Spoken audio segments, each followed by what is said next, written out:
안녕하세요, 여러분. 반갑습니다. 네, 저하고 함께 학습할 내용이 이제 CFP 과정 중에서 위험관리와 보험 설계 과목이 되겠네요.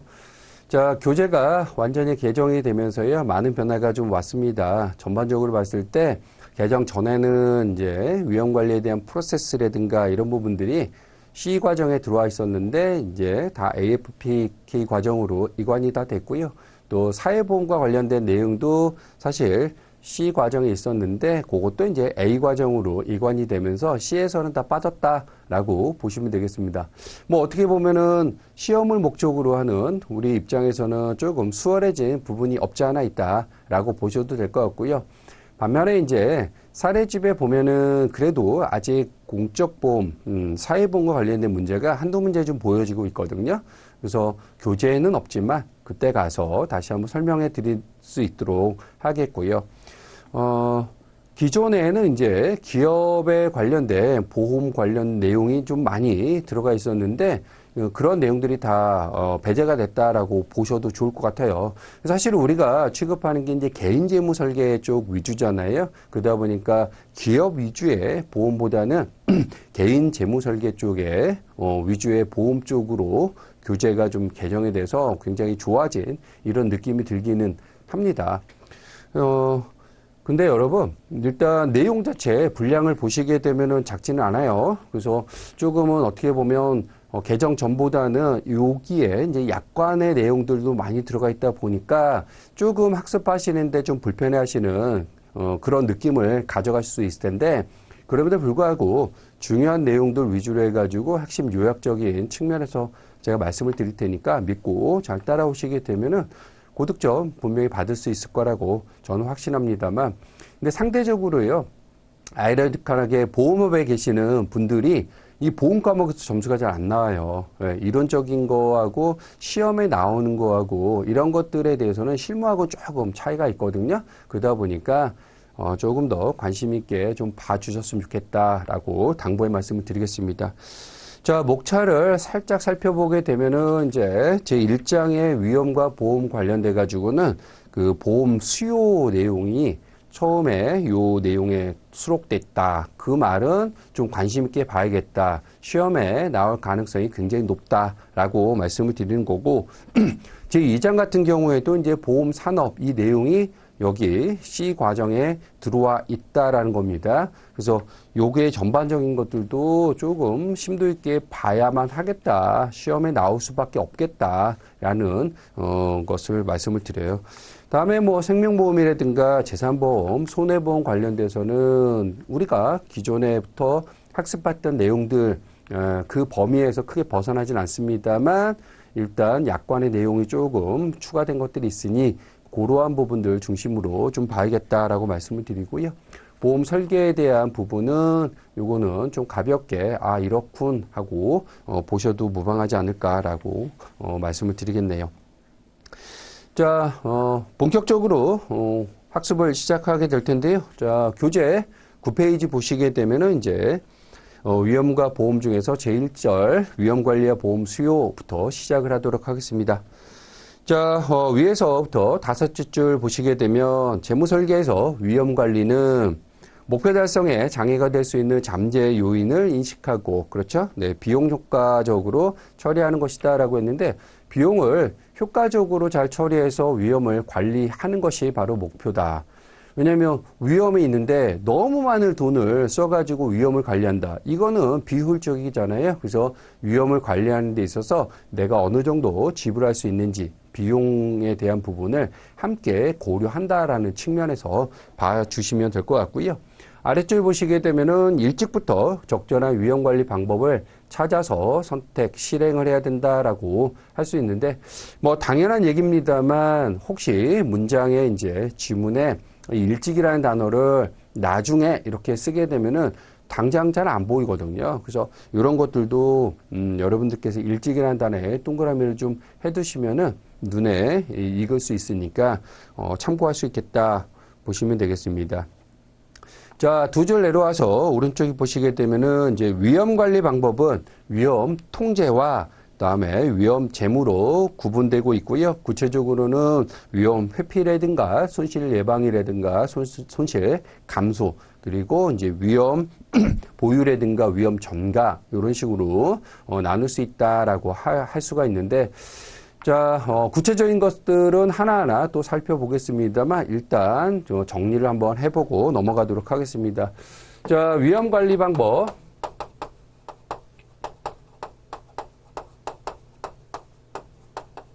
크게 두 가지가 있다고 했지 않습니까? 뭐가 있겠습니까? 위험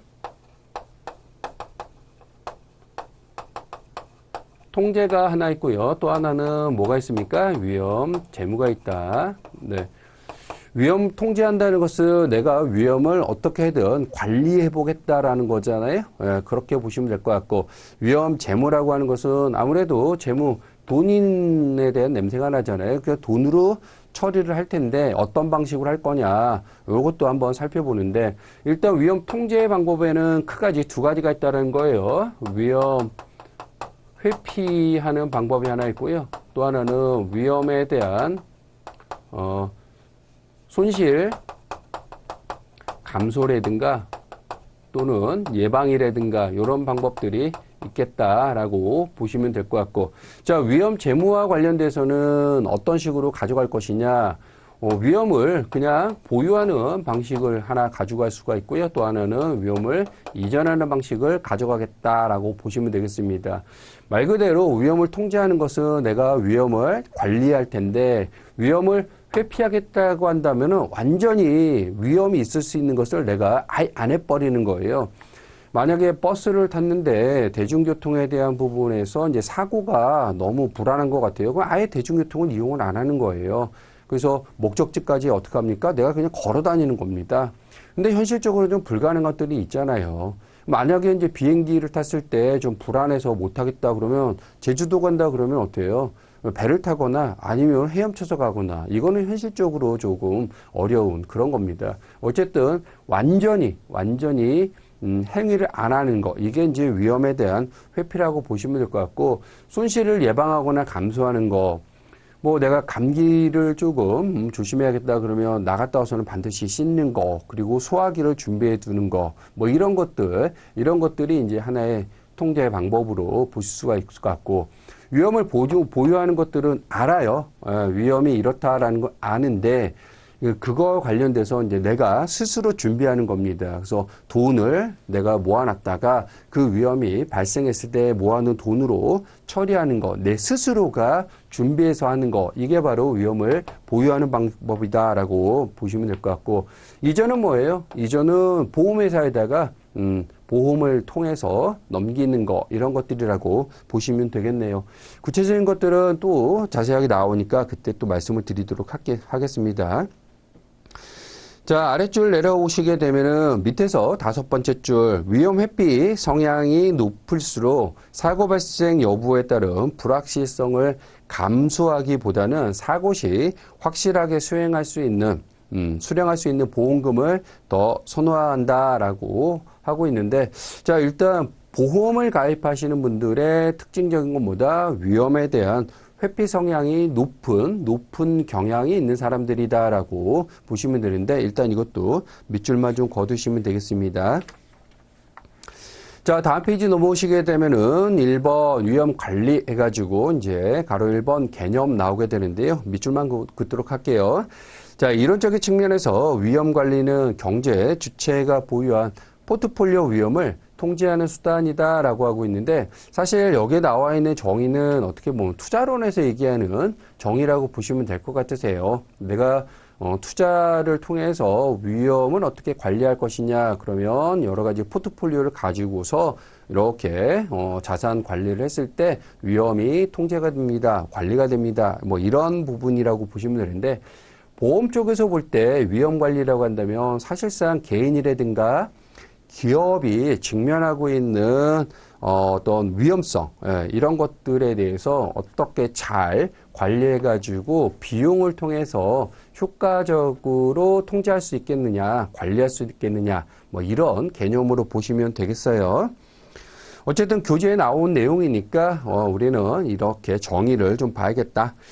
자, 두 번째 줄, 하나, 두 칸 내려와서 보게 되면 개인의 경우 인적 자산에 대해서 위험을 완전히 제거하기 어렵다라고 하고 있는데, 당연한 거 아니겠습니까? 인적 자산입니다. 재산이라든가 이런 것들이 아니고 사람에 대한 위험을 아무리 우리가 관리, 즉 예를 들어서 보험으로 이렇게 대비를 했다고 하더라도 그 사람이 갖고 있는 위험을 완전히 제거할 수는 없다라고 보시면 돼요. 네. 자, 가로 1번 보게 되면 위험관리 프로세스, 앞서 말씀드렸습니다만 구체적인 이 프로세스와 관련된 6단계는 다 A 과정으로 넘어갔고요. 여기에는 새롭게 5단계 과정으로 해서 정립된 거, 그 내용으로 중심으로 말씀 한번 드려보도록 하겠습니다. 자, 먼저 한 칸 내려와서 보게 되면 별표 한번 하도록 하겠습니다. 위험관리의 가장 큰 목표는 경제 주체로 하여금 특정 위험이 발생한 이후에도 이전과 동일한 삶을 유지할 수 있게끔 하는 것이다라고 하는 거예요. 자, 위험관리의 가장 큰 목표는 뭐다? 위험이 발생하기 전과 위험이 발생한 후에도 같은 삶을 유지할 수 있게끔 하는 것이 바로 위험관리의 가장 큰 목표다라는 거 꼭 좀 잘 알아두시기 바라고요. 구체적으로 봤을 때 위험이 발생하기 전과 위험이 발생한 후에 목표는 뭐냐라고 한다면은 일단 위험이 발생하기 전의 목표는 경제성적인 것도 우리가 살펴봐야 될 거고요. 두 번째는 뭐 불안한 이런 것들도 제거해야 되겠고요. 세 번째는 법적 의무에 대한 수행 등 이런 것들이 이제 위험이 발생하기 전에 대한 목표라고 한다면 위험이 발생한 후에 대한 목표는 뭐냐? 위험 관리의 목표를 얘기하는 겁니다. 생활에 대한 유지라든가 소득에 대한 안정성이라든가 지속적 성장이라든가 그리고 사회적 책임 이렇게 나누어 볼 수 있겠다. 자, 여러분 우리가 여기서 정리를 한번 해보도록 하겠습니다. 문장에는요 단순하게 지금 두 줄, 세 줄로 딱 요약이 되어 있습니다만 아주 문제 내기가 너무 좋은 패턴 아니겠습니까? 다음 중 위험 관리에 대해서 목표를 위험 발생 전은 어떤 것이냐 이렇게 물어볼 수도 있고요. 또 위험 발생 후에 대한 위험 관리의 목표가 아닌 것은 해서 물어볼 수도 있기 때문에 딱 문제 내기 좋은 스타일이다. 그래서 정리를 다시 한번 해보도록 하겠습니다.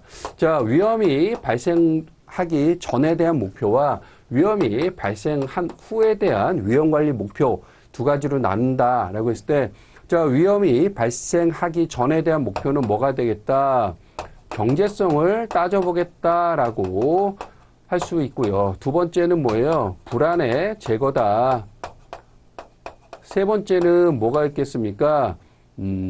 법적인 의무를 수행한다라고 보시면 되겠고, 자, 위험이 발생한 다음에 위험 관리의 목표는 뭐가 되겠냐라고 했을 때는 그 뭐라고 나와 있습니까? 일단 첫 번째는 생활에 대한 안정이다. 유지, 안정이다. 생활에 대한 유지. 이렇게 보시면 될 것 같고, 두 번째는요, 소득에 대한 안정성이다. 지속성? 네. 안정성, 지속성, 안정성 보시면 될 것 같고요. 세 번째는요, 지속적인 성장이다. 자녀들의 입장에서 봤을 때는 아빠가 혹시 엄마가 잘못된다고 하더라도 그네들에 대한 교육은 계속돼야 되는 거 아니겠습니까? 그래서 지속적인 성장이 애들에게는 있어야겠다라고 보시면 될 것 같고요.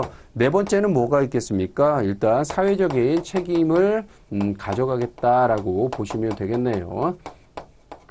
자, 요거 딱 나눠가지고 이렇게 봤을 때, 자, 여러분들 이 전에 대한 내용을 암기하시겠습니까? 후에 대한 내용을 암기하시겠습니까?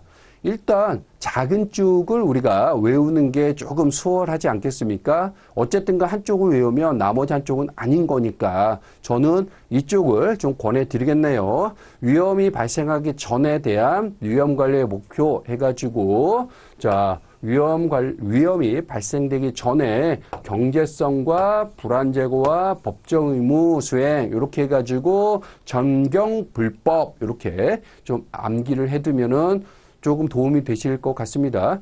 뭐 특정 직종에 계신 분들을 제가 이렇게 말씀드리고자 하는 건 아닙니다. 암기의 목적으로 여러분들에게 말씀을 드리는 거니까 그냥 그렇게 받아들여 주시면 좋겠네요.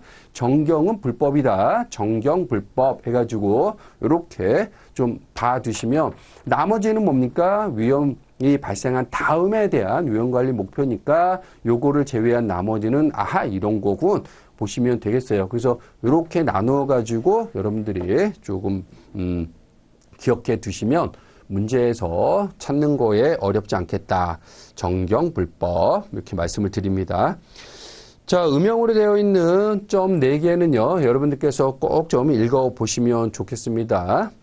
자, 위험관리 프로세스 중에서 이제 첫 단계, 1단계가 어떤 것들이 있는지 내용을 살펴볼 텐데, 자, 지금부터 5단계가 나오게 됩니다, 여러분. 각 단계에 대한 내용, 어떤 것들이 키워드인지 좀 봐주셔야 혹시 문제가 몇 가지 키워드로 쭉 문장을 이렇게 주어지고서는요, 이거와 관련된 단계는 어떤 겁니까? 해서 1단계, 2단계, 3단계, 4단계, 5단계 이런 식으로 문제가 딱 나올 수가 있거든요. 그래서 핵심적인 것들을 우리가 좀 관심 있게 봐둬야겠다. 자, 그래서 1단계는요. 위험을 인식하는 것인데 자, 이거는 말 그대로 보험을 사실 보험 설계를 목적으로 우리가 접근하고 있다 보니까 결론적으로 이제 보험 쪽에다가 이렇게 제안을 하는 거잖아요. 그러니까 저분이 과연 보험을 어느 정도 갖고 있는지 그리고 나중에 그 내용에 대한 보장 내용이 어느 정도 되는지 이런 것들 좀 파악해 보겠다라고 보시면 될 것 같아요. 그래서 1단계 위험에 대한 인식이긴 합니다만 내용적으로 봤을 때는 조금 정보도 수집하면서 보험이 있는지 보고요. 보험이 있다면 그 보장에 대한 내용이 어느 정도 되는지 그걸 통해서 아, 이분이 위험에 대한 인식을 이렇게 하고 있고 이걸 대비하기 위해서 사전에 보험도 가입했구나. 이런 거 느낌으로 감으로 찾아가시면 되겠네요. 그래서 재산에 대한 위험 관련돼서 이제 보장 내역은 어느 정도 되어 있는지 인적 자산, 사람에 대한 부분에 관련돼서는 어느 정도 보험이 되어 있고 내용은 어떤 것들이 있는지 이런 내용이다라고 보시면 됩니다. 그래서 1단계는 뭐다? 보험의 인식인데 보장의 내용을 통해서 보험, 위험에 대한 인식을 우리가 가져보는구나, 라고 보시면 되고요.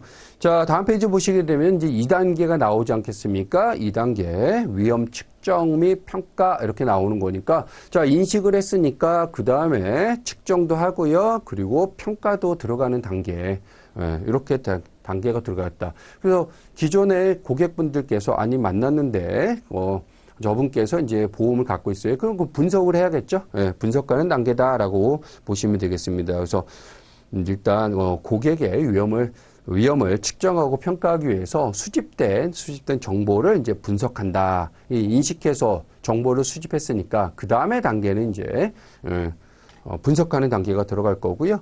자, 위험을 다음과 같이 3가지로 구분해서 파악할 수 있겠다라고 하는데 저 밑에 하나, 둘, 3개의 점이 나와 있겠네요. 자, 자산 관련된 것들, 이런 것들을 볼 거고요. 계약 관련된 것들, 이런 것들 볼 거고요. 그리고 불법 행위 관련된 것들, 일종의 배상 책임과 관련된 내용이라고 보시면 되겠습니다. 그래서 이런 것들은 어떤 게 있는지 한번 보겠다라고 하는 건데, 자, 여러분, 여기에 인적 자산과 관련된 내용은 없어요. 네, 인적 자산과 관련된 내용은 없다. 그냥 메모해 두시면 되겠습니다. 자, 분석까지 끝났습니다. 그러면 3단계가 넘어가면서 적정한 위험관리 방법을 우리가 찾아줘야겠지요. 자, 인식을 했고요. 어떤 보험들이 있는지 정보를 다 수집했고요. 그걸 가지고 우리가 평가하고 분석을 했습니다. 그렇죠? 그 다음에 이제 어느 정도 빠졌다라고 하면 적절한 또 위험관리 방안을 제시하는 것들, 선택하는 것들이 나타나게 된다. 자, 그래서 적절한 방법을 선택해야 되는 건데, 자, 아까 말씀드린 것처럼 이 2가지가 있죠. 크게 위험 통제와 위험 재무. 그 중에서 또 나눈다면은 위험을 회피하고 예방하고 그다음에 보유하고 이전시키는 거. 요것 중에서 어떤 것으로 우리가 선택해서 고객에게 제안을 할지 그런 것들을 이제 판단해서 선택한다라고 보시면 되겠습니다. 자, 네 번째는 뭐예요? 어때요? 선택을 해서 제안을 했으니까 고객이 이제 실행을 해야겠죠? 실행하는 단계가 네 번째 단계가 들어가겠다라고 보시면 되고요. 마지막 다섯 번째 단계는 실행한 이후에 항상 모니터링 하고요. 피드백을 해주면서 잘 되었는지 아니면 또 다른 방법을 찾아가야 되는지 이런 것들 매칭하게 됩니다. 자, 여러분 지금까지 위험관리 프로세스 가볍게 5단계를 말씀을 드렸는데 각 단계의 주요 내용들이 어떤 게 있는지를 잘 봐두시기 바라겠습니다. 그래서 그 문장 예문으로 딱 놓고 몇 단계에 해당됩니까? 라고 나올 수 있는 가능성이 굉장히 높다. 네, 높다. 자, 가로 3번 보게 되면 위험 통제와 위험 재무 이렇게 나오고 있는데 자, 이 내용 얘기하는 겁니다. 위험 재무와 위험 통제, 위험 관리 방안 중에서 크게 통제와 재무 이렇게 나와 있는 걸 좀 구체적으로 보자는 거죠. 자, 양가로 1번 위험 통제라고 하는 것 이건 뭐냐? 말 그대로 내가 위험을 어떻게 잘 피해 다닐 것이냐, 위험을 어떻게 내가 관리해 볼 것이냐, 이런 거 아니겠습니까? 그래서 피하거나 줄이거나, 그래서 위험 통제는 손실에 대한 빈도와 심도를 조정하는 방법이다. 여기서 빈도는 뭡니까? 얼마만큼 자주 일어나고 있느냐, 그 위험이 얼마만큼 자주 일어나느냐, 이게 빈도고요. 심도는요, 일어났어요. 그럼 얼마만큼 나에게 타격을 주느냐, 재산상, 인적상, 이런 얼마만큼 심각하게 타격을 주느냐, 이게 바로 심도라고 보시면 되겠습니다. 그래서 얼마만큼 자주 일어나고 얼마만큼 나에게 타격을 주는 거냐, 이런 것들은 이제 조정하는 방법인데, 자, 크게 두 가지가 있다. 위험을 완전히 멀리 해버리는 거, 피해버리는 게 하나 있고요. 또 하나는 그래, 내가 조금 줄일 수 있는 방법을 찾아가는 거, 손실을 예방하거나 감소하는 거, 이런 것들이 있다라는 거. 그래서 두 번째 줄, 위험 회피는 원천적으로 위험을 아예 노출된 걸 차단해버리겠다. 그래서 예문이 나오죠? 예문 나오는 거는 여러분들이 읽어보시면 될 텐데, 예를 들어서 이렇게 나와요. 그러니까 비행기를 타는 거에 무서워서 추락하는 게 두려워가지고 내가 비행기를 타지 않는다. 이건 어떤 방법입니까? 이렇게 나올 수도 있거든요. 그러니까 느낌상, 그렇군 정도 느낌 오는 거, 그거 찾아주시면 되는데, 일단 풍수의 위험에 노출되지 않기 위해서 저지대에서 거주하지 않는다든가, 비행기 사고 대비해가지고 아예 비행기를 안 탄다든가 이런 것들인데 이건 현실적으로 조금 불편한 그런 부분이 있다. 일종의 다른 대안이 존재하지 않기 때문에 선택하기는 사실상 어렵다. 즉 위험을 회피하는 것은 선택하는 방법으로는 조금 어렵다라고 보시면 되겠네요. 자, 아랫줄 보시게 되면 위험을 축소시키는 방법이 있는데 그 방법으로는 위험을 예방하고 감소하겠다라고. 자, 위험을 예방하는 거 감기 대비해서 이제 손 씻고 잘 씻는 거 이런 것도 있고요. 몸이 좀 으슬으슬한 것 같아요. 그럼 미리 푹 자는 거 이런 것들이 있고. 그 다음에 감소시키는 건 뭡니까? 소화기를 미리 준비해 놓는다든가 이런 것들이 되겠다라고 보시면 되겠네요. 그래서 손실 예방은 사고 발생 전에 사고의 가능성 빈도 그걸 낮추는 거고요. 손실 축소라고 한다면 빈도 심도를 조금 감소시키는 거 이런 것들이다라고 보시면 되겠네요.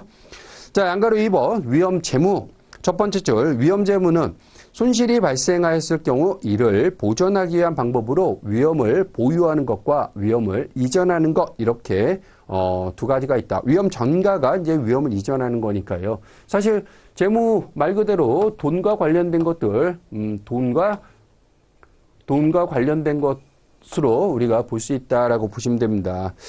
자, 세 번째 줄 내려오시게 되면은 이제 자가보험 이렇게 나오고 있는데 자가보험이 대표적으로 이제 위험을 보유하는 형태다라고 보시면 됩니다. 외부에다가 보험료를 납부하면서 보험을 가입하는 거. 이게 바로 보험을 이전 또는 전가라고 한다면은 이게 보험을 가입하는 거니까 보험을 가입하는 대신 내가 보험료를 우리가 회사에다가 잘 적립하는 거예요. 적립했다가 사고 터졌어요. 적립한 돈을 우리가 활용하겠다. 이렇게 보시면 되겠습니다. 자, 대규모 자가보험은 대규모 기업 집단이 그룹 차원에서 활용할 수 있는 위험 보유 방식이다. 자체적으로 손실을 예측할 수 있을 만큼 충분한 위험을 보유할 경우 활용이 가능하고요. 손실에 충당할 수 있는 자금이 축적된다라고 보시면 되겠네요. 자, 위험 전가. 전가는 보험과 보험 외의 방식으로 우리가 얘기를 할 수 있을 텐데, 보험계약을 통해서 위험을 보험회사에 전가하더라도 공제조항이라든가 또 가입자 정률부담이라든가 또는 가입자 정액부담 이런 조항들이 있다면 여전히 일부 위험은 본인이 보유하고 있습니다 라고 하는 겁니다. 밑줄만 잘 거두시기 바라고요. 완벽하게 이런 예를 들면 그거예요. 완벽하게 보험을 통해서 내가 위험을 전가시킬 수 있다라고 한다면 그거는 틀린 문장이 될 수도 있겠다. 왜? 이러한 조항들이 있다면 일부는 내가 보유하고 있잖아요. 공제조항이라는 게 뭐예요? 자기부담금, 예를 들어서 치료비 중에서 일부 금액은 공제하겠습니다. 이게 바로 공제조항에 해당이 되는 거고, 정률부담이라는 건 뭐예요? 일정 금액에서 얼마만큼 빼고 주겠다. 이런 것들. 그러니까 뭐 80% 보상합니다. 아니면 90% 보상합니다. 이런 것들이 이제 바로 정률부담한다라고 보시면 될 것 같고, 가입자 정액부담 같은 경우는 10,000원이 나왔는데 1,000원 빼고 주겠습니다. 이런 것들이 뭐 그런 거잖아요. 일종의 자기부담금 이런 것들이 있으니까 이런 조항이 있다면은 보험으로 완벽하게 이전된 거는 아니다라고 보시면 되겠어요. 자, 보험의 방식은 뭐 해칭 이 있는데 그것들은 이제 주로 시장 위험 관리하는 기법으로 옵션 선물 뭐 이런 것들이 있다. 밑줄만 거두시면 되겠네요. 자, 다음 페이지 2번 보시게 되면 보험 수요 이렇게 나오고 있는데 일단 핵심 키워드는 여러분 위험 회피자가 어떻게 하겠다? 보험을 선호한다 이렇게 보시면 되겠네요. 자, 가로 1번 기대 효용하고 나오고 있는데 전통적인 경제학에서는요. 주관적으로 느껴지는 효용이라는 개념을 사용해서 보험 수요에 관한 이론적 틀을 정비했다라고 하는데 그렇군 정도 보시면 되고 여기서 효용이란 경제적 후생이라든가 또는 만족에 관한 주관적인 평가 기준이에요. 객관적인 게 아니라 주관적인 거, 내가 느끼는 거 이렇게 보시면 되겠네요. 그래서 별표 하나 하겠습니다.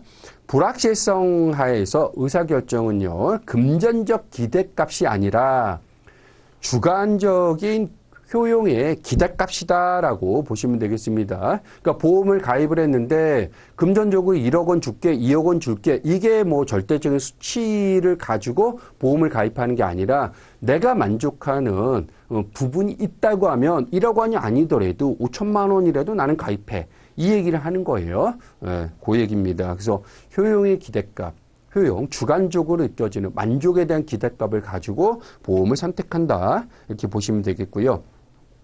자, 가로 2번 보면 위험 수용 성향 이렇게 나오고 있는데 쭉 예시가 나오고 있습니다. 요거 관련돼서 잠깐 제가 정리해서 말씀을 드릴게요.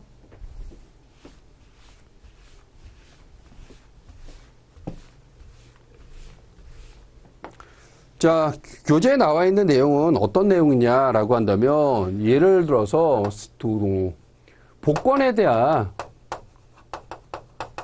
상금을 준다 이거예요. 그런데 이 상금이요 2만 원을 받을 수도 있고요. 그 다음에 5천 원을 받을 수도 있다라고 하는 겁니다. 죄송합니다. 여기 5천 원이 아니고 교재에서는 지금 10,000원으로 되어 있으니까 똑같이 가도록 할게요. 자, 2만 원을 받을 수도 있고요. 10,000원을 받을 수도 있어요. 근데 확률은 50%라는 거예요. 2만 원이 당첨될 확률도 50%, 10,000원이 당첨될 확률도 50%. 자, 그렇다고 한다면 이거에 대한 기대값을 한번 볼게요.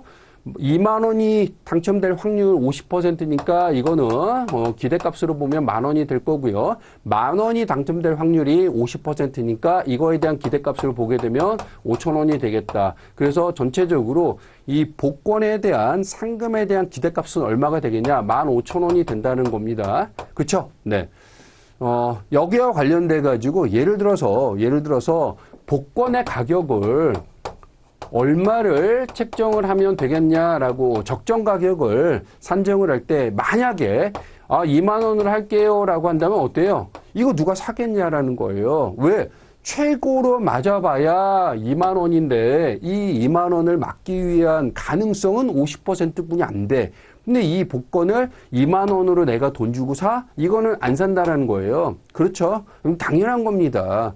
근데 만약에 이 복권의 가격을 15,000원으로 하겠습니다라고 한다면 어떻게 할까요? 15,000원으로 한다면 이때 두 가지 반응이 나타난다는 거예요. 일단은 만약에 위험을 선호하는 성향을 가지신 분들이 있다. 그분들은요, 어떤 느낌을 가져가냐면 내가 15,000원으로 복권을 샀는데 당첨될 가능성이 2만 원도 있으니까 그러면 이 사람들은 2만 원에 대한 가능성을 보고서 하는 거예요. 2만 원에 대한 가능성을 보고서 5천 원이 남네. 이런 느낌으로 위험을 즐기시는 분들, 이런 분들입니다. 반면에 위험을 회피하는 분들을 한번 볼게요. 위험을 회피하는 분들. 이런 분들은 내가 지금 15,000원이라는 금액은 확실하게 지불이 되는 거잖아요. 그런데 받게 되는 돈은 뭔가 불확실한 거예요. 그래서 이분들은요, 복권을 구입을 안 하겠다라고 보시면 되는 거예요. 복권을 구입을 안 하겠다. 왜? 확실한 거는 15,000원이라는 돈이 나갔는데 그거에 대한 부분에 있어서 불확실을 가져가는 거니까 2만 원이 될 가능성, 이게 조금 약간의 이분들이 봤을 때는 불확실하다는 거예요. 오히려 10,000원이 될 수도 있으니까. 그렇죠? 그러다 보니까 위험을 선호하신 분들은 15,000원의 복권 가격을 딱 매긴다 하더라도 당첨될 기대값이 15,000원이니까 당연히 15,000원에 하면 되지 않겠냐라고 하지만 선호하신 분들은 오케이. 하지만 회피하신 분들은 안 하겠다. 이 내용이 바로 예문에 나와 있는 내용이다. 자, 다시 한번 교재를 통해서 정리한다면 어떻게 볼 수 있겠냐라고 한다면 밑에서 네 번째 줄 볼게요. 개인의 위험 수용 성향에 따라서 복권 구입 여부가 달라진다라고 보시면 되겠습니다. 그래서 위험에 대한 수용 성향이라고 하는 것은 선호하시는 분, 회피하시는 분 이렇게 좀 나눌 수 있겠다. 그래서 다음 줄 보시게 되면 위험 수용 성향, 즉 위험에 대한 태도는요. 위험을 감수해야 하는 상황에서 개인의 주관적 선호를 의미한다. 이렇게 밑줄 하나 거두시기 바라겠습니다. 그래서 크게 두 가지 일단 선호하시는 분, 회피하시는 분 이렇게 나눌 수 있겠다. 자, 다음 페이지 보시게 되면은 좀 더 구체적인 얘기를 할 수가 있을 텐데 자, 양가로 1번 위험 회피자 나오고 있고요. 그 다음에 양가로 2번 페이지 보시기에는 위험의 중립자. 중립자는요, 그럴 수도 있고 아닐 수도 있고, 양가로 3번 위험에 대한 선호자 이렇게 나오고 있는데, 자, 일단 그림을 잠깐 한번 참고해서 보도록 할게요. 여기 나와 있는 그림, 여러분들이 보시면 될 것 같은데, 저는 다른 쪽으로 한번 비슷합니다만, 일단 핵심적인 거는 뭐냐면요. 일단 여기가 위험이에요. 위험이고, 교재에 나와 있는 이제 그림은 금액과 효용 이렇게 나타나고 있는데, 같은 선상에서 있는 거니까, 여기가 위험이고요. 여기가 기대값이라고 하겠습니다. 똑같은 논리 속에서 어떤 게 있냐면, 위험을 회피하시는 분들은요, 원점에 대해서 볼록한 그림을 가져가게 됩니다. 그리고 중립적인 사람은 똑같이 그냥 일직선으로 가는 거고요. 위험을 선호하신 분들은 이렇게 오목한 죄송합니다. 위험을 회피하시는 분들은 원점에서 이렇게 오목한 그림을 가져가게 되고요. 위험을 선호하신 분들은 이렇게 볼록한 그림을 가져가게 됩니다. 이게 바로 회피에 선호하시는 분들이고요. 이거는 위험을 선호하시는 분들이다. 이렇게 보시면 되겠습니다. 자, 느낌상으로는 어떻습니까, 여러분? 어떤 느낌이 가져가냐면, 자, 같은 위험이라고 한다면 내가 기대하는 게 여기 중립적인 사람보다는 위에 올라와 있잖아요. 그러니까 내가 위험을 감당한다라고 한다면 이거보다 더 많은 것을 기대하시는 분들이 바로 위험에 대해서 회피하시는 분들이다라고 말씀을 드릴 수 있는 거고, 규제의 내용을 중심으로 또 예를 든다면 내가 납입하는 보험료는 확실하게 나가는 거예요. 근데 그것만큼 더 이상 들어와 줘야 되는 게 확실하게 보여진다면 내가 보험을 가입을 하겠다. 이런 느낌으로 보시면 되겠습니다. 자, 일단 교재를 가지고 다시 한번 정리해 보도록 하겠습니다. 자, 양가로 1번 위험 회피자 해가지고 첫 번째 줄. 자, 위험 회피자는요, 오목한 효용 함수를 갖는다. 오목한에 동그라미 해주시기 바랍니다. 위험 회피자는요, 오목하다. 위험의 회피자는 오목하다. 예, 오목하다. 자, 이것도 문장에서 어떻게 나오느냐. 위험 회피자는요, 볼록하다라고 하면 틀립니다. 자, 그럼 우리가 또 어쨌든 시험의 목적상 합격이 목표 아니겠습니까? 맞춰줘야죠. 위험의 회피에 이렇게 보게 되면 오자가 들어가 있네요. 자, 오목한 이런 식으로 매칭을 해두시게 되면은 절대 잊어버리지 않겠다. 회피자는 오가 들어가 있으니까 오목하구나. 이렇게 좀 봐두시면 되겠네요. 위험 회피자는 오목한 효용함수를 갖게 된다. 그래서 불확실성을 감수하기보다 기대 수익이 확실한 것을 더 선호하기 때문에 복권을 구입하지 않을 때 효용이 더 크다. 이 말은 무슨 말이에요? 내가 15,000원이라는 금액이 나가는 건 확실한데 일단 20,000원이라는 건 좀 불확실하잖아요. 그래서 선호하지 않는다. 이렇게 보시면 되겠습니다. 자, 쭉 내려와서요. 밑에서 그 네 번째 줄. 위험 회피자의 경우 효용 15,000원에 대한 효용보다 복권에 대한 기대 효용이 낮기 때문에 복권이 주는 기대 효용과 같은 수준의 상품을 구입하게 하려면 복권 가격을 낮춰야 된다라는 겁니다. 일단은 확실한 거는 뭐가 나옵니까? 확실한 거는 사실상 2만 원과 만 원에 대해서 나올 수 있는 확실한 거는 15,000원이 아니라 만 원에 대한 부분은 확실하게 나올 수 있는 거잖아요. 그러니까 복권 가격을 만 원으로 한다면은 이분들은 선호한다는 거예요. 그렇지 않습니까? 만 원 이하로 낮추면 15,000원까지는 안 하겠다. 확실하게 내가 만 원 줬는데 확실하게 만 원이 나와. 그러면 선호한다. 그러니까 복권 가격 낮춰라. 그 얘기입니다. 뭐 10,000원 이하로 낮추면 더 좋죠. 9,000원, 8,000원, 5,000원. 그러면 확실하니까. 자, 다음 페이지 보시게 되면 이제 위험의 중립자 나오게 되는데 요거는 밑줄만 긋게요. 위험 중립자는 중립자 형태는 형태의 효용 중립자는 직선 형태의 효용 함수를 갖는다. 그래서 불확실성이 내포된 공정한 도박과 기대 수익이 확실한 현금 간 선호가 무차별하다. 살 수도 있고 안 살 수도 있고 뭐 그 정도 보시면 되겠네요. 자, 가로 3번, 양가로 3번, 위험의 선호자 해가지고, 위험의 선호자는요, 볼록한 효용함수를 갖는다. 자, 이분들은 어떤 걸 가져간다고요? 예, 볼록한 효용함수를 갖는다. 요거 말장난하기 너무 좋은 거지 않습니까? 그러나 우리는 이제 찾아낼 수 있다. 예, 회피자에 오자 들어간 거와 오목한 이렇게 매칭하면 되니까요. 자, 기대 수익이 확실한 것보다 불확실성이 내포된 공정한 도박을 선호하기 때문에 복권을 구입할 때 효용이 더 크다. 내가 15,000원 주고 2만 원의 가능성에 투자하시는 분들인 겁니다. 왜? 플러스 5,000원을 기대하고 있기 때문에 위험을 즐기는 스타일인 거죠. 네. 자, 즉 결과가 불확실한 복권 구입으로 인한 효용이 15,000원에 확실히 돈을 주고 주는 효용보다 크기 때문에 복권을 구입하게 된다라고 보시면 되겠네요. 자, 가로 3번 위험 회피와 보험 수요. 자, 일단 결론적으로는 뭐예요? 위험을 회피하는 성향이 있는 분들이 바로 보험을 선택한다라고 결론적으로 미리 말씀을 드렸고 왜 그런지 또 한번 살펴보도록 하겠습니다.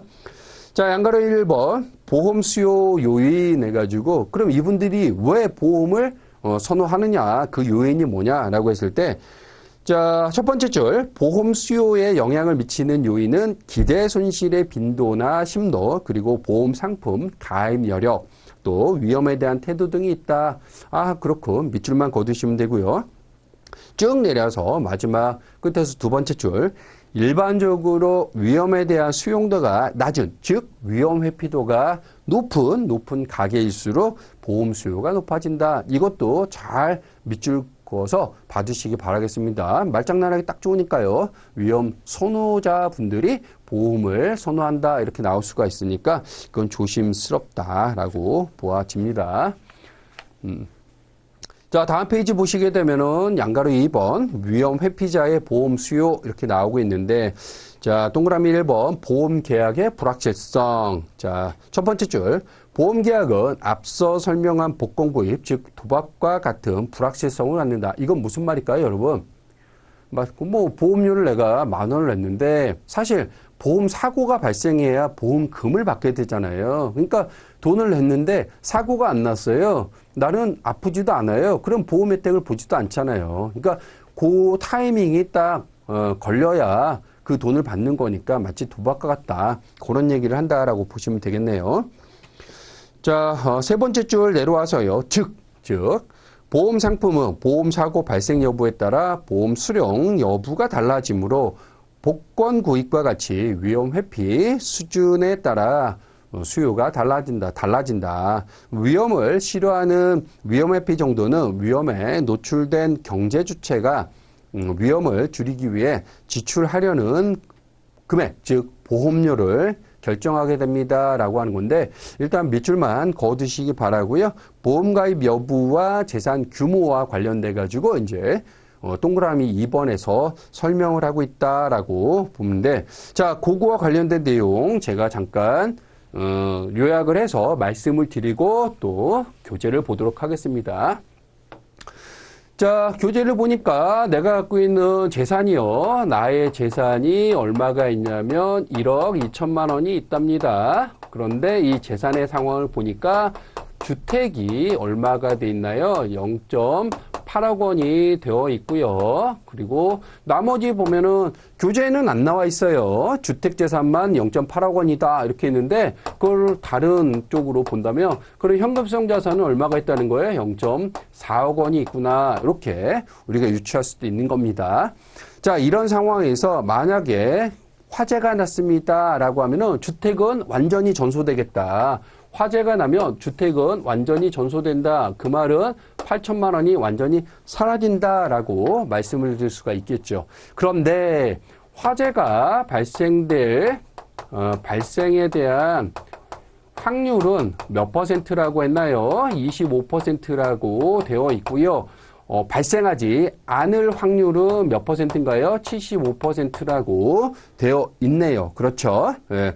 자, 이렇게 됐을 때 과연 기대값은 얼마가 되겠냐라고 한다면, 자, 이거를 여기다가 다 매칭을 해보면 그 기대값이 나오겠죠. 자, 일단 화재가 발생될 확률은 25%예요. 그러면 25% 곱하기 화재가 났을 때는 몽땅 전소가 됐잖아요. 요거 주택에 대한 가격은 없잖아요. 이거에다가 플러스 뭐가 되겠습니까? 화재가 발생하지 않을 가능성이 75% 이렇게 되어져 있고요. 그렇죠? 네. 75%에다가 곱하기 8천만 원에 대한 부분. 요게 이제 주택과 관련된 거고요. 또 화재가 발생 나든 안 나든 간에 기본적으로 현금 4천만 원은 끌고 갈 거잖아요. 네, 이렇게 끌고 가게 됩니다. 그러면 이거 계산하게 되면 얼마입니까? 0이 되고요. 8천만 원의 75%에다가 4천만 원을 더하게 되면 이거 1억 원이 나오게 된다라는 겁니다. 그렇죠? 계산해 보게 되면 이렇게 나옵니다, 여러분. 8천만 원의 75%에다가 4천만 원을 더하게 되고요. 0원에다가 25%를 하게 되면 이렇게 된다. 자, 그렇게 된다면 보면 화재로 인해서 손실에 대한 기대값은 얼마가 나오겠습니까? 일단 내가 갖고 있는 게 얼마예요? 1억 2천만 원을 갖고 있는 상황인 거고, 만약에 이러저러한 확률적으로 했을 때, 감안했을 때 기대값이 1억 원이니까 이 차이가 얼마가 생겼습니까? 2천만 원이 생기게 된다라는 겁니다. 자, 그러면 화재가 날 수도 있고 안 날 수도 있고, 이런 가능성에서 이제 우리가 기대할 수 있는 재산에 대한 기대값은 1억 원인데, 전체적으로 보게 되면 2천만 원 차이가 생기니까 이걸 뭐라고 볼 수 있다? 우리는 적정한 보험료로 생각할 수도 있겠다라고 말씀을 드릴 수가 있겠습니다. 적정 보험료로 우리가 기대할 수 있겠어. 다시 한번 말씀을 드린다면 만약에 보험을 가입하지 않았다라고 생각을 해보겠습니다. 만약에 보험을 가입하지 않았을 때 기대에 대한 효용은 어떻게 되는 거냐? 그러면 2천만 원을 부담하기 전이잖아요. 보험료를 부담하기 전이니까 그러면 요때는 일단 1억 2천만 원에다가 곱하기 뭐가 되겠습니까? 일단 화재가 나지 않을 가능성이 75%가 되는 거잖아요. 75%가. 그리고 또 화재가 날 수 있는 가능성이 있는 거니까 화재가 났다라고 하면 이거 완전히 전소됐으니까 4천만 원에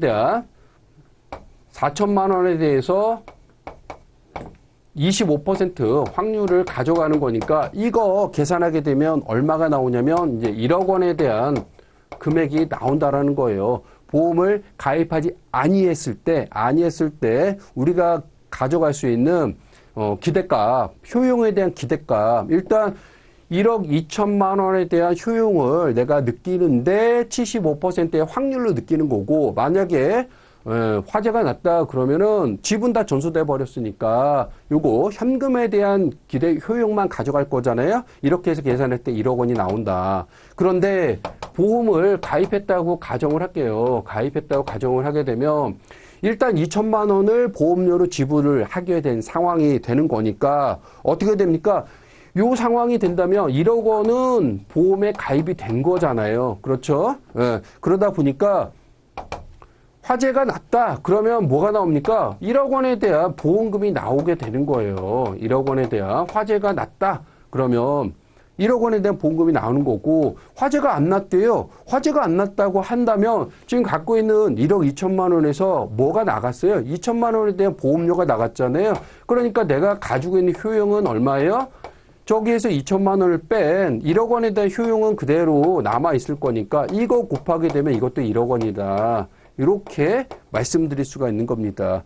그러니 생각해보면 보험을 가입했든 가입하지 않았든 간에 이분이 느껴지는 기대 효용은 똑같다라는 겁니다. 1억 원으로.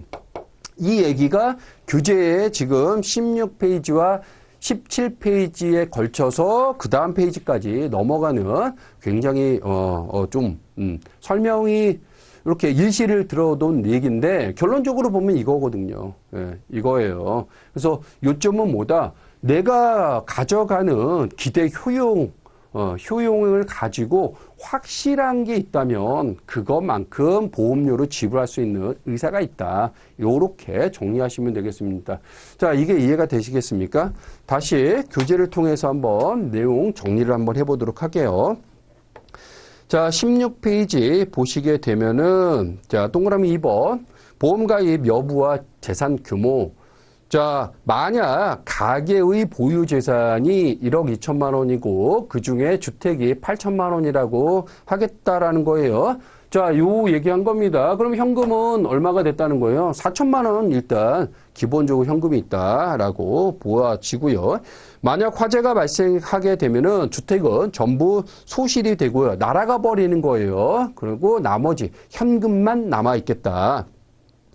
그래서 4천만 원만 남아있겠다. 근데 화재가 발생될 가능성은 25%고요. 화재가 발생하지 않을 가능성은 75%가 되겠다. 자, 이렇게 했을 때 내가 갖고 있는 재산에 대한 뭐예요? 이거 재산에 대한 기대값이에요. 재산에 대한 기대값. 나에 대한 효용에 대한 기대값이 아니라 재산에 대한 기대값은 얼마가 나오느냐?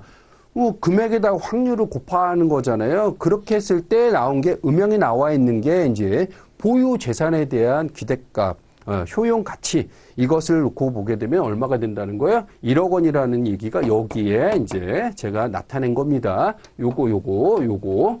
예, 그래서 25%의 확률로 요거를 25% 나오면 요거 몽땅 다 날아가는 거고 75%의 확률은 화재가 안 나는 거니까 그러면 이제 요거는 살리는 거고 현금은 기본적으로 베이스를 까는 거고 해서 1억 원 나오는 거고 이 얘기를 한 겁니다.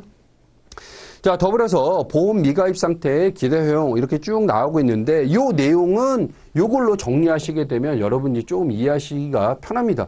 교재에 나와 있는 걸로 보게 되면 되게 이해가 좀 안 가실 부분인데 어쨌든 이 차익부는 요것만큼 기대값이 1억 원이 나오고 내가 재산이 1억 2천이 나왔으니까 어떻게 하겠다는 거예요? 그 중간에 나와 있는 이 금액을 적정 보험료로 보겠다. 다음 페이지 나오는 거니까 연속해서 보시면 될 것 같고. 그럼 나에 대한 기대 효용은 어떻게 되는 거냐? 화재가 났을 때 이제 보험료로 2천만 원을 딱 지불했을 때 그 보험금 1억 원을 받은 거와 그 다음 화재가 나지 않았을 때에 대한 부분을 이렇게 가중치를 놓고 보게 되면은 1억 원이 나오고 보험을 가입하지 않았을 때 대비했을 때 나오게 되는 그 기대값도 1억 원, 기대 효용에 대한 기대값도 1억 원. 그러니까 똑같으니까 이런 느낌이다라고 보시면 되겠습니다.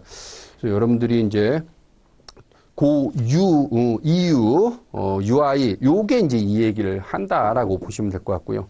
다음 페이지 보시게 되면은 손실의 기대값은 2천만 원이며 이 금액이 보험 가입 시에 공정한 보험료가 된다. 즉 공정한 보험료는 기대 손실액에 상응하는 순보험료를 얘기한다. 이 얘기를 한다라고 보시면 되겠네요.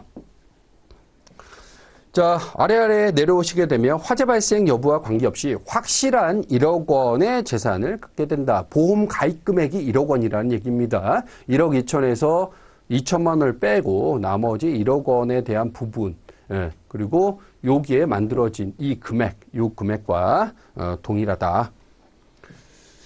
자, 그래서 표 1-1 요 내용이 요약이 되어 있는데 요 내용은 그냥 참고해서 보시면 되겠네요. 자, 동그라미 3번 보게 되면 보험 가입과 기대 효용 해가지고 자, 보험 가입 시 화재 사고 유무와 관계없이 확실한 재산 1억 원을 보유하게 되고요.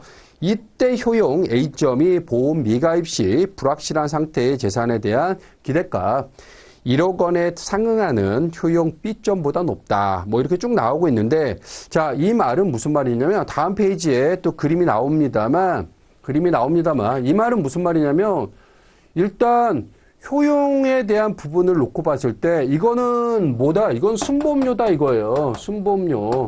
그런데 만약에 보험을 가입하시는 분이 있다면 추가적인 보험료를 더 부담하더라도 보험을 가입할 의사가 있다면 그 추가되는 보험료는 뭐다? 부가보험료라는 건데 이걸 이제 학문적으로 그래프를 가지고 이제 이론에 도출한 내용입니다만 쉽게 생각하면은 개인적으로 봤을 땐 그건 거예요.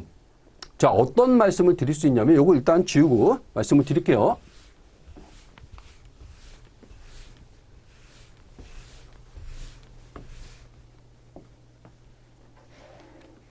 자, 일단 내가 갖고 있는 재산을 놓고 보면 1억 2천만 원이 있는 거고, 그렇죠? 여기에 이제 주택이 차지하는 게 0.8억 원이 있고, 그 다음에 현금이 지금 0.4억 원이 있는데, 여기에서 추가로 더 부담할 수 있는 보험료가 있겠냐라고 했을 때, 만약에 보험을, 예를 들어서 보험을 가입하는데, 아까 우리가 보험 가입 금액을 얼마로 산출을 했습니까? 1억 원을 산출했잖아요. 1억 원. 그렇죠. 그런데 2천만 원이 아니라 만약에 3천만 원에 대한 부분을 가지고 보험료를 납부했다라고 하겠습니다. 보험료로 3천만 원을 납부했다. 그랬을 때 화재가 발생하지 않았대요. 화재가 미발생했답니다. 그러면 어떻게 나오냐면 자, 주택에 대한 거 0.8억 곱하기 어떻게 돼요? 화재가 발생을 안 했으니까 이 주택에 0.8억에다가 그 다음에 보험료는 일단 나갔잖아요. 그럼 현금이 얼마 남았습니까? 현금이 0.1억 원이 남게 되잖아요. 그러면 이거 얼마가 됩니까? 0.9억 원이라는 금액이 나오게 되는 거예요. 그렇죠? 왜냐하면 보험료를 3천만 원을 여기서 냈으니까 남아있는 거는 1천만 원이 남았을 거 아니에요. 1천만 원이 0.1억 원. 이게 이렇게 온다라고 보시면 되는 거고. 근데 만약에 여기서 화재가 발생했다라고 가정을 할게요. 그러면 우리는 얼마 받는 거예요? 보험가입 금액이 1억 원을 받는 거잖아요. 1억 원. 이거 보험금. 예. 보험금을 받게 되는 거고, 그런데 여기서 보험금 1억을 받았는데 아까 우리는 적정보험료로 얼마였어요? 순보험료로 얼마를 책정을 했습니까? 2천만 원을 책정했는데 지금 3천만 원을 했으니까 여기에서 얼마가 더 나가버린 겁니까? 그러니까 1천만 원이 1억 원이 밖으로 빠져나갔으니까 결국에는 0.9억 원 이렇게 남는다라는 거예요. 남는다. 그러니까 아까 우리가 순보험료 2천만 원을 했고 그 다음에 추가적으로 플러스 1천만 원을 얹어서 이렇게 3천만 원에 대한 보험료를 부담하더라도 이 사람들은 위험에 대한 회피자들은 보험을 가입하겠다. 왜? 화재가 나지 않았을 때와 화재가 났을 때에 대한 이 효용 가치가 동일하게 나타나게 되니까 추가적으로 더 낼 수 있는 의향이 있다는 겁니다. 그래서 여기에 추가된 1천만 원을 우리가 이걸 뭐라고 한다? 부가보험료다라고 얘기할 수 있다라는 거예요. 이렇게. 그 얘기가 다음 페이지까지 해서 장황하게 나타나고 있는데 사실은요. 설명을 하기 위해서 제가 이렇게 여러분들한테 말씀을 드렸는데 이 부분을 시험 문제로, 그러니까 우리는 어쨌든 간에 시험을 합격하기 위해서 공부를 하는 입장이다 보니까, 그렇지 않습니까? 이 부분을 시험 문제를 내겠다라고 한다면 이거 쉽지는 않습니다. 근데 핵심적인 건 뭐겠다라는 거예요? 핵심적인 것은 교재에 나와 있는 부분을 가지고 볼 때, 일단 13페이지에 나와 있는 가로 1번의 기대 효용. 여기는 뭐다? 효용의 가치, 주관적인 효용의 가치를 가지고 판단을 하겠다. 이게 가장 핵심적인 부분이라고 보시면 되겠습니다. 그리고 누가 가입하겠다는 거예요? 위험을 회피하는 것을 선호하시는 분들이 보험을 가입을 하는 경향이 있다. 위험 선호자가 아니고요. 그 정도가 가장 키워드라고 보시면 되고 나머지는 그냥 읽어보시면서 이해가 되시면 너무 좋은 거고요. 이해가 안 되시더라도 그렇게 당황하지 않으셔도 되지 않을까라는 생각은 가져보고 있고요. 제가 칠판에다가 막 이렇게 썼던 거 다시 한 번만 정리해서 보시면은 별로 어렵지 않은 내용인데 아하 그렇군. 이해하는 게 쉽진 않군. 뭐 이 정도 느껴지실 것 같습니다. 자, 이번 시간에 여기까지 해서 일단 마무리하고요. 다음 시간에 이어서 계속 강의하도록 하겠습니다. 잠시 후에 뵙겠습니다.